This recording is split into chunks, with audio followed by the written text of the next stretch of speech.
Le train de vie, quand même, de la famille Le Pen, le majordome de Jean-Marie Le Pen était payé lui aussi par des fonds du Parlement européen. Donc il y a eu enrichissement personnel du clan Le Pen. On arrête de faire semblant. On arrête de faire cette comédie qu'ont parfaitement compris les OQTF. Le choix, il est simple. C'est soit vous rentrez chez vous, soit c'est à 4000 km de la métropole. Pas non plus. Qui est presse d'extrême droite? Bon, CNews quand même. Ah non, CNews, c'est pas du tout une chaîne d'extrême droite. C'est votre point de vue. C'est votre point de vue, monsieur Coquerel. C'est pas un point de vue. Votre ligne éditoriale. Votre ligne éditoriale. Non. L'extrême droite ne veut pas dire. Vous pouvez pas dire que CNews est une chaîne d'extrême droite alors que vous êtes invité la semaine dernière. Le train de vie, quand même, de la famille Le Pen, le majordome de Jean-Marie Le Pen était payé lui aussi par des fonds du Parlement européen. Donc il y a eu enrichissement personnel du clan Le Pen. Eh oui. Bah oui, regardez le dossier. Non, mais le majordome n'est pas payé par le Parlement. Si, il avait un contrat d'assistant parlementaire comme le garde du corps. Ah ben non, mais le garde du corps... Mais... Bienvenue sur Das Polémique. Aujourd'hui, nouvelle vidéo actu dans laquelle on va parler de l'altération entre LFI et le Média Frontière, CNews qui n'assume pas d'être d'extrême droite, et la guerre entre Retailleau, Villepin et Laurent Wauquiez. Mais on va commencer par Barbara Lefebvre qui, après quelques semaines où elle s'est faite discrète, comme quoi le boycott a quand même des effets, revient pour nous dire ça. Non mais revenir sans Boualem Sansal, c'est l'échec du gouvernement, c'est l'échec de la Macronie, donc ils viennent pas nous raconter on a réussi notre bras de fer, ils ont réussi rien du tout, ils sont pas revenus avec Boualem Sansal qui est un otage français. Personne ne croit ça. D'ailleurs ils vont même pas chercher les otages en Iran, ils vont chercher aucun otage. Il y en a qui a été libéré. Oui, il a été libéré, ouais, ça. Et les autres qui y sont toujours. Mais nous on paye pas, nous. On discute, c'est la diplomatie, oui bien sûr, mon œil. Vous avez remarqué la manière dont les sionistes ramènent toujours tout aux intérêts d'Israël. À la base, c'est un débat sur Laurent Wauquiez qui veut ouvrir des sortes de Guantanamo pour les OQTF. Et directement, elle passe de ça à Boualem Sansal, Sansal qui serait un otage, les otages en Iran, les otages à Gaza. C'est incroyable. Bref, passons aux médias frontières qui, de la même manière, cachent ses réelles intentions sous couvert de la liberté de la presse. Les amis, notre magazine LFI, le parti de l'étranger, est disponible en kiosque partout en France. Et croyez-moi, il ne va pas plaire à tout le monde parce que dedans, on parle des députés de la France Insoumise ainsi que de leurs collaborateurs parlementaires. Et on va mettre en avant leurs relations avec des mouvements radicaux comme les Antifa, les Black Blocs ou encore les islamistes. Il y aura également dedans une analyse data de leurs réseaux sociaux et on va également vous dévoiler une cartographie de tout cet écosystème autour de la France Insoumise.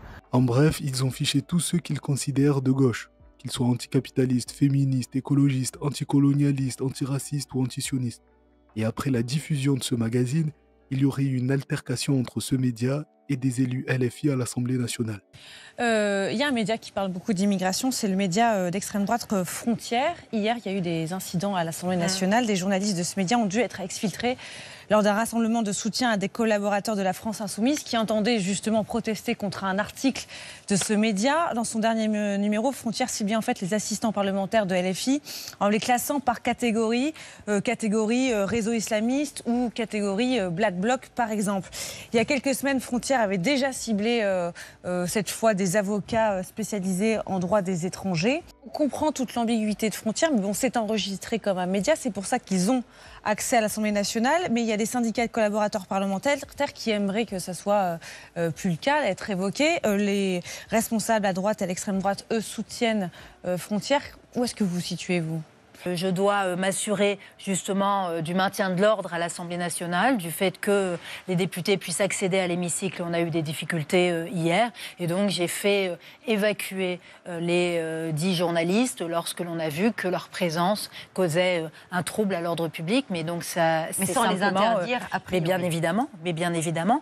Quand j'ai vu tout le bruit que ça faisait, je m'attendais à une altercation musclée, voire à une agression. Mais non, en fait, il s'agissait juste de ça.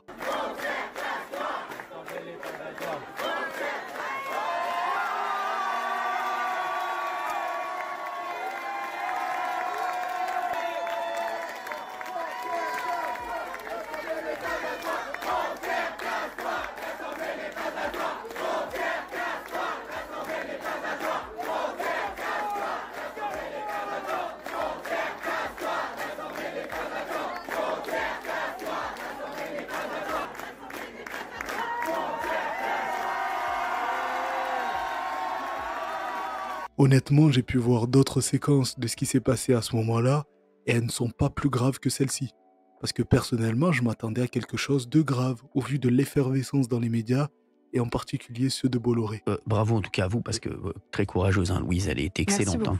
Vous êtes restée stoïque en plus. Sûr, c'est pas facile. Hein. Ah, ouais, j'imagine, vous avez eu peur en plus peut-être. En fait, c'était pas la peur, c'est avec du recul qu'on réalise ce qui s'est passé. Oui. Puisque sur le moment, moi je me suis juste dit, mais qu'est-ce qui est en train de se passer? Comment ils sont... En fait, jusqu'où ils sont prêts à aller alors qu'on est au sein de l'Assemblée? Alors qu'est-ce qui se passerait dehors? S'il n'y avait pas de caméra, qu'est-ce qui se serait passé? J'étais entourée de monsieur Bilongo, de monsieur Delaporte, de monsieur Raphaël Arnaud, triple fichesse, qu'on le rappelle, qui est plutôt... il était très à l'aise dans cette situation. C'est une analyse qu'on a fait a posteriori avec les vidéos. Il était les mains dans le dos, très à l'aise. Les signes antifa, alors c'est des signes qui sont associés à la mouvance antifasciste. Et lui, il les connaît. La jeune garde, il était à l'aise. C'était son élément. Il avait les codes. C'était aberrant comme situation. Aberrant. Hanouna qui reçoit le Média Frontières comme il avait reçu Génération Identitaire il y a quelques années. Enfin bref, c'est quand même dans ce genre de situation qu'on peut constater que ce type de médias qui sont financés on ne sait trop comment sont tenus par des petits bourgeois. Et ça me fait de la peine pour les prolos qui se font avoir par eux. On a réussi à leur faire croire que leur salut passait par les idées politiques de l'extrême droite. Donc on a également Éric Tegner, qui est un des fondateurs de ce média, qui va se plaindre chez le pédocriminel Morandini. Elles sont belles les valeurs de l'extrême droite. Du magazine Frontières. Bonjour Eric, merci d'être avec nous. Est-ce que vous pouvez nous raconter ce qui s'est passé? Parce que c'est un peu surprenant de vouloir interdire l'accès à des journalistes à l'Assemblée nationale qui normalement est ouverte à tous. Oui, alors merci de votre invitation Jean-Marc. Effectivement, moi je suis tombé de ma chaise hier quand j'ai appris ça. C'est très simple. Mathilde Panot, vous savez, c'est la présidente du groupe LFI à l'Assemblée nationale. Et donc hier, en bureau des présidents, elle a demandé à Yaël Braun-Pivet l'interdiction d'accès des journalistes de Frontières qui ont une carte de presse à l'Assemblée nationale. Moi, honnêtement, je n'y croyais pas à ce moment-là. C'est historique, ça s'est jamais fait. Vous savez, il y a un endroit dans lequel les journalistes en France qui ont une carte de presse ont le droit absolu de se rendre aujourd'hui, c'est l'Assemblée nationale. On voit bien que le Média Frontières et ses journalistes sont des habitués des médias de Bolloré. Ils sont sur la même ligne. Et ce qui est à la fois étonnant, mais qui montre à quel point les identitaires d'extrême droite ont conscience que leurs idées sont honteuses, CNews n'assume jamais d'être d'extrême droite. Vous allez appliquer cette demande de la présidente de l'Assemblée? Non, elle a demandé aussi que la presse entre guillemets, travaille dans des règles. Il y a une bonne presse et une mauvaise presse. Il y a la presse qui vous donne raison et l'autre. Mais il y a une presse et puis des organismes militants qui se cachent derrière des cartes de presse. Oui. Et c'est le cas de Frontières, si vous voulez bien. La question n'est pas une presse d'opinion qui ne pourrait pas venir à l'Assemblée. Vos chaînes, par exemple CNews et autres, sont à l'Assemblée. Elles se comportent de manière normale. La question n'est pas seulement... L'humanité est à l'Assemblée. Absolument, ils se comportent de manière normale. Je parlais de presse d'extrême droite. Donc vous avez... c'est pas non plus... Qui est presse d'extrême droite? CNews quand même. Ah non, CNews, c'est pas du tout une chaîne d'extrême droite. C'est votre point de vue. C'est votre point de vue, monsieur Coquerel. C'est pas un point de vue. Votre ligne éditoriale. Votre ligne éditoriale. Non. L'extrême droite ne veut pas dire... Vous pouvez pas dire que CNews est une chaîne d'extrême droite alors que vous êtes invité. La semaine dernière, on s'en parlait pendant la publicité. J'étais avec Manon Aubry. Votre point de vue, votre point de vue, changez-en, on a le droit d'en changer. Écoutez, changer de ligne éditoriale. La semaine dernière, à la même heure, il y avait Manon Aubry. Vous êtes là et depuis 10 minutes à en parler. D'accord, mais allez-y, je vous en prie. Vous pouvez à un moment donné avoir des lignes éditoriales d'extrême droite et vous savez très bien qu'on a aussi décidé de ne plus venir dans les débats et de venir uniquement dans les matinales pour ces raisons-là. Et merci d'ailleurs d'être là et donc, de donner votre point. Disons qu'il y a des tranches dans ces news qui véhiculent beaucoup d'idées d'extrême droite et en tout cas du camp le plus extrême. Sur le droit de la presse à l'Assemblée. Ça, c'est clairement de la taquia. Alors personne n'est dupe parce que les journalistes de CNews et Europe 1 défendent Marine Le Pen et le Rassemblement national concernant les récentes condamnations avec plus d'énergie que les militants eux-mêmes. Et c'est très gênant parce qu'il n'y a pas vraiment d'arguments pour les défendre. Écoutez Pascal Praud qui rame, encore une fois, pour défendre Marine Le Pen et se fait humilier sur son propre plateau. C'est un peu lent, mais ça vaut tellement le coup. André, Julien Audoul qui fait un mail en disant à Marine Le Pen, est-ce que je peux aller voir Strasbourg, voir à quoi ça ressemble et rencontrer la députée pour laquelle je suis censé travailler. Bon. Et deuxièmement, le train de vie quand même de la famille Le Pen, le majordome de Jean-Marie Le Pen était payé lui aussi par des fonds du Parlement européen. Donc il y a eu enrichissement personnel du clan Le Pen. Et oui. Regardez le dossier. Non, mais le majordome n'est pas payé par le... Si, il avait un contrat d'assistant parlementaire comme le garde du corps. Ah ben non, mais le garde du corps... Mais c'est intéressant ça, le garde du corps. Oui. Comment vous faites, quand vous êtes un homme politique extrêmement important et ciblé, pour vous balader où votre vie est en danger, qui paye alors? Quand vous allez... le parti. Qui paye quand vous allez au Parlement européen? Le parti politique paye le garde du corps. Pourquoi, il par était exemple, payé tout le temps, hein. Il était plus souvent à Paris qu'au Parlement européen. Mais pourquoi, dans l'exemple que je cite, si vous êtes à Strasbourg ou à Bruxelles, pourquoi ce garde du corps qui fait effectivement une fonction pour le coup, c'est-à-dire de protéger son député, pourquoi ne serait-il pas payé par le Parlement européen? Parce qu'il servait de garde du corps à Paris beaucoup plus souvent qu'à Bruxelles ou à Strasbourg. Il était tout le temps avec elle ou avec Jean-Marie Le Pen avant, et c'était le garde du corps personnel qui devait être payé par le parti, pas par le Parlement européen. Enfin, tout ça est très simple. Ce que j'ai trouvé intéressant et que personne ne dit. Et vous trouvez que ce que vous dites là peut justifier que Madame Le Pen ne se présente pas dans les électeurs? Même, j'entends ce que vous dites, vous trouvez que ça vaut le coup? Sérieusement. Écoutez, elle a enfreint la loi, 4 millions d'euros ont été détournés, et puis surtout le risque de récidive. Le risque de récidive. Mais justement, parlons-en du récidive. Alors, je peux en parler? Non, mais vous avez parlé, moi j'ai pas pris la parole depuis le début. Récidive, c'est intéressant. Parce que c'était effectivement un argument pour la condamner, mais qu'est-ce qui empêche Marine Le Pen de récidiver là? En quoi l'inéligibilité provisoire, l'exécution provisoire l'empêche de récidiver? Le mot de la récidive a été employé pour décider de l'exécution provisoire. Ça n'empêche pas l'exécution provisoire? Eh bien, on s'est aperçu que Jordan Bardella essaie depuis des mois, c'est dans le Canard enchaîné de cette semaine, Jordan Bardella essaie depuis des mois de faire financer son chef de cabinet à Paris par le Parlement européen. Et le secrétaire général du Parlement européen, qui est un fonctionnaire, qui n'est pas un politique, le secrétaire général, avec plusieurs échanges de mails, a dit à Jordan Bardella, non, votre chef de cabinet travaillera pour vous comme président du RN, pas au Parlement européen. Donc vous voyez qu'au RN, ils ont toujours cette tentation de faire payer leurs assistants. Après ça, comment c'est possible de dire que ce média n'est pas d'extrême droite? Un média qui tourne toujours autour de l'immigration, des quartiers populaires et bien évidemment du voile. Où vous placez votre curseur de la liberté de la femme? Mais c'est même dangereux de porter un voile en faisant du sport. Mais justement, mais laissez-les faire du sport avec un voile. Mais qu'est-ce que ça peut vous faire qu'elles aient un voile ou pas? Je trouve que je fais du sport 4 fois par semaine. C'est dangereux pour elles. Et à un moment, c'est ce que je disais tout à l'heure, si la règle elle est ainsi, il faut la respecter. Ah, donc elles doivent retirer leur voile de peur parce que c'est dangereux pour elles. Comment pour respecter la règle? Mais c'est pas la règle. Mais quelle règle est stigmatisante?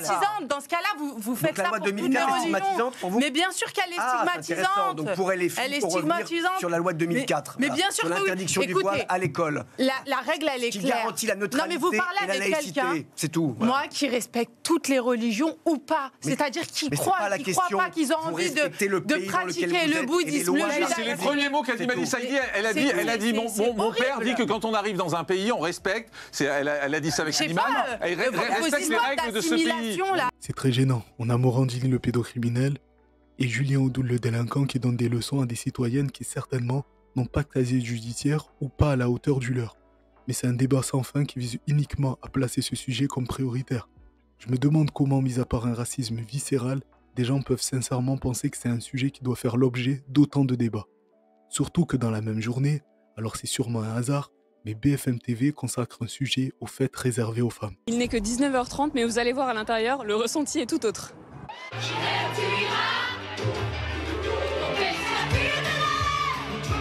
Le meilleur concept pour des mamans, pour des femmes, c'est rapide, c'est efficace. J'adore le décalage. Il est que 8 heures, quoi. Autour de moi, 350 femmes d'environ 25 à 60 ans, de tous horizons professionnels. Je sors de garde, de 24 heures de garde. Je suis rentrée, je me suis douchée et je suis là. On est entre filles, on a l'impression qu'on peut se lâcher. On est complètement libre en quelques minutes. On va pas se faire draguer toutes les 5 minutes, c'est plus agréable. On est parti d'un concept en Allemagne. On a regardé un documentaire avec nos copines et on s'est dit pourquoi pas monter ça à Paris, parce qu'on a vu que ça cartonnait et que ça n'existait pas en France. Donc on a décidé de lancer les soirées diva à Paris. Petit point d'étape, là il est même pas 21h. Des soirées comme celle-ci, il en existe dans une dizaine de villes en France et c'est que le début. J'y retourne parce qu'il reste plus qu'une demi-heure. Alors c'est juste un avis personnel, mais je trouve que c'est une très bonne chose ce genre d'initiative. Des fêtes réservées à des femmes qui veulent décompresser sans se prendre la tête. Elles ont sûrement des contraintes qui se ressemblent en termes de temps, d'organisation, etc. Et elles veulent juste décompresser. Donc c'est super bien. Mais mettez un voile sur leur tête et vous aurez un débat à l'Assemblée nationale. Vous comprenez où est l'hypocrisie et surtout la folie dans notre pays? On fait sûrement partie des pays occidentaux dont l'islamophobie et le racisme sont les plus imprégnés dans les médias et la politique. Il suffit de parler de voile ou d'immigration dans les médias ou la politique pour se construire une carrière. Le cas de Bruno Retailleau est l'exemple récent le plus saisissant. Voilà pourquoi CNews, qui n'est pas d'extrême droite apparemment, le soutient autant. Bruno Retailleau a toujours été congruent, aligné sur ses positions. Quant à l'immigration, il a tout à fait raison d'insister sur l'enjeu civilisationnel que pose le problème de l'immigration. Il pose là précisément la question des frontières, mais il n'y a pas que la question des frontières, il y a également la question de la sécurité physique et culturelle des Français, mais malheureusement, il me semble que la prépondérance des prérogatives de Bruno Retailleau semble limitée, compte tenu déjà du fait qu'une loi semble difficile puisse être difficilement légiférée compte tenu de la tripartition de l'Assemblée nationale. La seconde des choses, en revanche, c'est qu'il a, lui, en tant que ministre de l'Intérieur, la possibilité d'user de ses prérogatives, par exemple en supprimant le délit de séjour irrégulier. Parlons justement de Retailleau. On l'a laissé tendre les relations diplomatiques entre la France et l'Algérie pendant des mois, avant d'enfin signer la fin de la récréation. Sur les relations qui se réchauffent entre l'Algérie et la France, après un coup de fil entre Emmanuel Macron et Abdelmajid Tebboune, ça se réchauffe depuis que Bruno Retailleau a arrêté de s'exprimer sur le sujet. Il a été convenu effectivement que ce soit Jean-Noël Barrot qui se rende sur place à Alger dimanche. Bah oui, parce qu'il est ministre des Affaires étrangères. Donc on ne comprend pas pourquoi le ministre de l'Intérieur. Donc c'est une bonne chose que Bruno Retailleau lui confond son congrès, la présidentielle et son rôle de ministre de l'Intérieur. Donc il a été pyromane. Il a fait perdre beaucoup de temps à tout le monde, ce qui pose des enjeux de sécurité, qui sont quand même sa mission première. Et donc je suis contente qu'il soit écarté du dossier, qu'il se taise et qu'il laisse faire celles et ceux dont c'est la prérogative. La vraie question, c'est pourquoi on l'a laissé faire autant de temps. Il était tellement chaud, rappelez-vous, qu'il avait promis de démissionner si l'Algérie ne pliait pas. Eh bien, aujourd'hui, il n'a plus l'air de se rappeler de ses promesses. J'ai assumé un rapport de force avec l'Algérie. Je veux dire que ce rapport de force, il a été aussi assumé par l'ensemble du gouvernement. François Bayrou, qui présidait le Conseil interministériel de contrôle de l'immigration, avait ratifié cette idée, cette stratégie d'une riposte graduée, puisque ce que je veux rappeler, c'est qu'à Mulhouse, malheureusement, si l'Algérie avait tenu compte de ses obligations, à 14 reprises, nous avions présenté ce ressortissant algérien aux autorités algériennes qui l'avaient refusé. Donc, moi, mon obsession, c'est la sécurité des Français, la protection des Français. Non, il n'a pas fait ça pour les Français, mais pour son ambition personnelle, et on le verra juste après. En tout cas, c'est sûr, il ne démissionnera pas parce que la soupe est beaucoup trop bonne. Mais ça montre quel genre de dirigeant il pourrait être s'il arrivait au pouvoir demain. Bref, le filon des OQTF est épuisé, la guéguerre avec l'Algérie aussi, il se penche aujourd'hui vers les naturalisations. J'enverrai très prochainement au préfet une circulaire pour durcir les conditions de la naturalisation. Nous avons durci dans la loi immigration un certain nombre de conditions d'accueil sur le droit de séjour pour rehausser par exemple le niveau de français, parce qu'on sait parfaitement que c'est le vecteur de l'intégration, pour rehausser aussi, pour faire passer un examen civique, où ces conditions sont remplies, où elles ne le sont pas. Le Code civil, d'ailleurs, parle toujours d'assimilation, article 24 du Code civil, en matière de naturalisation. Donc vous voyez bien que l'exigence qu'on a vis-à-vis de ceux qui s'apprêtent à entrer pleinement dans la communauté nationale républicaine doit être rehaussée. Il est très vicieux parce que la plupart des OQTF concernent soit des cartes de séjour qui mettent du temps à être renouvelées, soit des naturalisations en cours d'examen, etc. Donc son objectif, il est simple, gonfler les chiffres des OQTF prononcés et ensuite surfer dessus pour sa campagne en vue de la présidence des Républicains. Maintenant que le tsunami de la condamnation de Mme Le Pen a chamboulé toutes les cartes politiques et que c'est très difficile de vous parler aujourd'hui sans parler d'une potentielle candidature à la présidence de la République en 2027, est-ce que vous y pensez? Est-ce que votre décision est prise ou est-ce que vous hésitez encore? Et est-ce que vous voyez la fenêtre de tir par cette condamnation de Marine Le Pen et du Rassemblement national s'ouvrir de plus en plus pour la droite républicaine et peut-être pour votre candidature? 1, ma décision n'est pas prise. 2, je ne la prendrai pas sur la base de ce qui peut arriver à Marine Le Pen, c'est bien d'autres choses. Mais j'ai une expression que j'aime bien, qui est une expression vendéenne, c'est colline après colline. Mon objectif, c'est la présidence de LR, parce que je pense qu'on ne peut pas conquérir, si j'ose dire, 2027, la présidentielle, si on ne remet pas un parti en ordre de bataille. On a le fils Sarkozy qui a choisi son candidat pour la droite, parce que oui, il y a une guerre à droite entre Retailleau, Villepin et Wauquiez. Et pour le coup, Villepin a décidé d'y aller frontalement avec ses concurrents, notamment avec Retailleau. Par contre, je m'oppose fortement à tous ceux qui voudraient instrumentaliser la position de la France à d'autres fins, je les nomme à des fins identitaires, parce qu'effectivement cela nourrit un certain nombre de passions chez nous et également en Algérie, sans faire avancer le schmilblick d'un iota, d'un centimètre. Au contraire, ce n'est pas la méthode qui consiste à monter au créneau et à retrouver les accents de la diplomatie de la canonnière qui nous permettront de le faire. Cela fait plaisir à certains électorats, cela permet à certains partis de jouer sur des parts de marché, mais on se trompe de combat. Car j'ai bien entendu le ministre de l'Intérieur qui a indiqué que toutes les polémiques qu'il avait lancées avaient été utiles. Oui, utiles, mais pas nécessairement à la France, certainement pas, et certainement pas au ministre de l'Intérieur. Peut-être au candidat à la présidence des LR, mais je ne crois pas que la vocation d'un ministre soit de lancer des polémiques. Ensuite, on a Laurent Wauquiez qui profite de l'argent de la région Auvergne-Rhône-Alpes pour s'offrir et offrir à ses amis un repas fastueux de 100 000 €, il faut le rappeler. Donc lui, pour se démarquer, va envoyer les OQTF, parce que dans le pays, il ne s'agit que de ça, j'ai l'impression. Il veut les envoyer dans les Outre-mer, à Saint-Pierre-et-Miquelon. Vous allez avoir sur le territoire métropolitain, sans possibilité de contrôle, sur un territoire où on sait ce qu'est devenu la déliquescence de la sécurité pour toutes nos familles, 60 individus ultra dangereux qui vont être relâchés. Votre proposition, elle concernerait combien de personnes? Vous avez évalué le nombre de personnes qui pourraient effectivement aller dans un centre de rétention à Saint-Pierre-et-Miquelon? J'ai envie de dire, ouvrons ce travail. On peut déjà commencer, parce que moi je suis pour une expérimentation. Vous voyez bien là tout ce qui va se passer. Tout le monde va expliquer qu'il n'y a rien à faire, qu'il faut rien changer. Donc d'abord les 60 ciblés par Bruno Retailleau. Par exemple, on peut commencer par ouvrir un centre qui ferait 150 personnes et avoir cette première expérimentation. Et qu'on voit si avec cette proposition, qui est la question de Rachel Kahn, est-ce qu'avec cette proposition, on a un meilleur taux de retour dans son pays?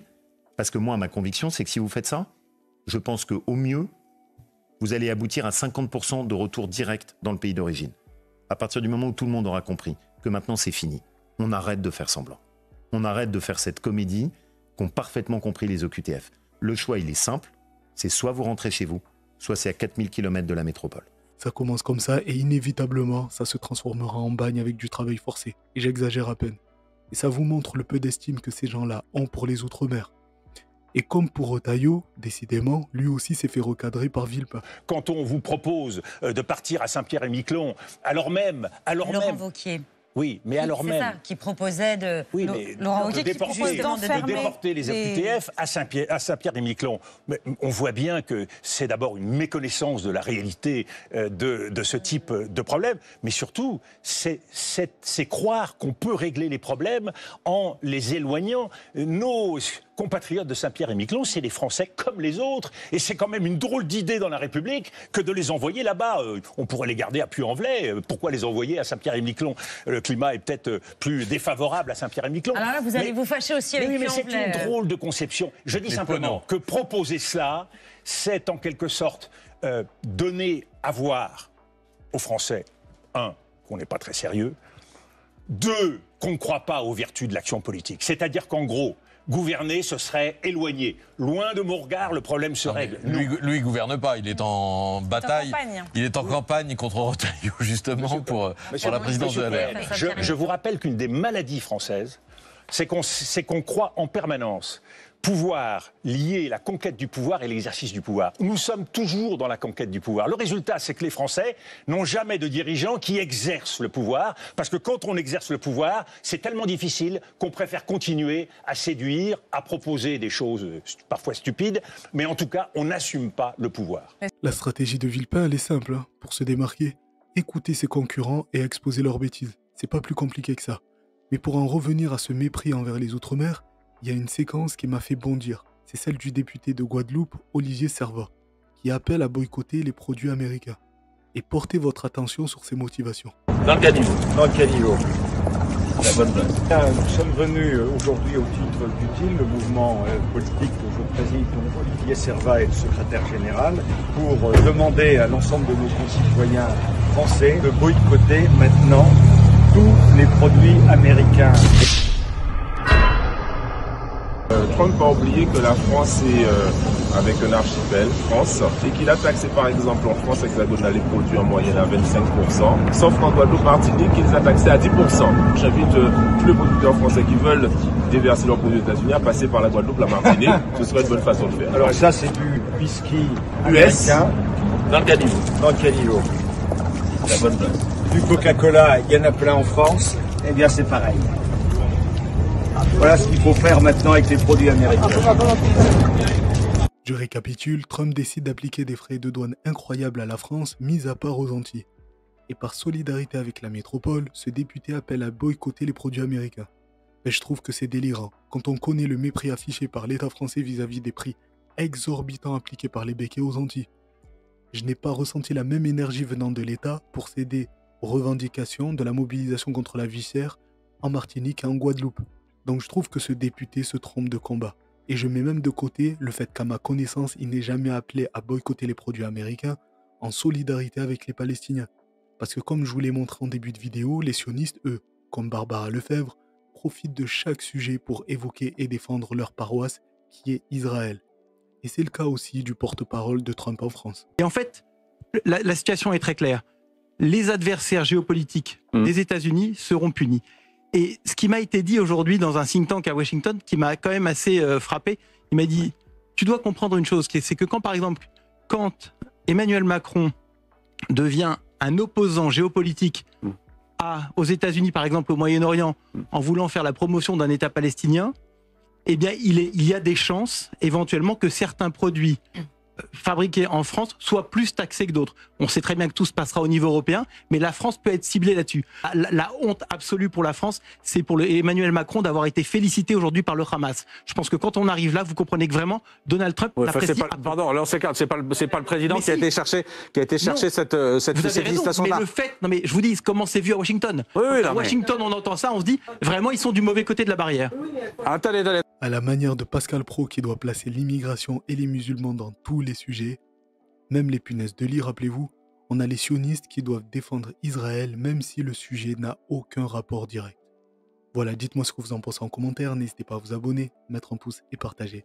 Moi je vous donne rendez-vous à la prochaine vidéo. En attendant, prenez soin de vous, c'est important. Respirez un bon coup. Merci d'avoir regardé la vidéo jusqu'au bout, dans tous les cas, on est ensemble. Ciao!